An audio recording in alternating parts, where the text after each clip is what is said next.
পাকিস্তানের কারাবন্দী সাবেক প্রধানমন্ত্রী ইমরান খানের মুক্তির দাবিতে শুক্রবার রাজধানী ইসলামাবাদের ডি-চক এলাকায় সমাবেশের ডাক দিয়েছিল পিটিআই। কর্তৃপক্ষের নিষেধাজ্ঞা ও কড়াকড়ি সত্ত্বেও নিজ সমর্থকদের শান্তিপূর্ণভাবে বিক্ষোভ করতে জেল থেকে আহ্বান জানিয়েছিলেন ইমরান। তবে এদিন শহরের প্রবেশ মুখে ব্যাপক পুলিশি বাধার মুখে পড়েন দলটির নেতাকর্মীরা।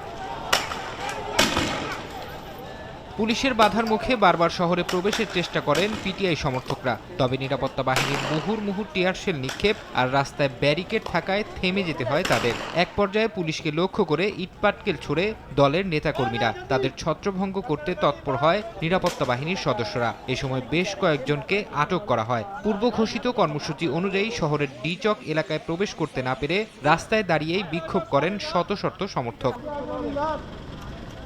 এর আগে ইমরান খানের দল পাকিস্তান তেহরিকি ইনসাফকে সমাবেশ না করার আহ্বান জানান দেশটির স্বরাষ্ট্রমন্ত্রী। কারণ হিসেবে বলা হয়, ইসলামাবাদে উচ্চ পর্যায়ের অনেক বিদেশি ব্যক্তি সফর করছেন। আহ্বান উপেক্ষা করে পিটিআই সমাবেশ করবে জানালে শুক্রবার স্থানীয় সময় সকাল থেকে ইসলামাবাদ ও রাওয়ালপিন্ডিতে মোবাইল নেটওয়ার্ক সেবা বন্ধ করে দেয়া হয়। কাছাকাছি দূরত্বে অবস্থিত শহর দুটিতে ঢোকার সব রাস্তা বন্ধ করে দেয় পুলিশ।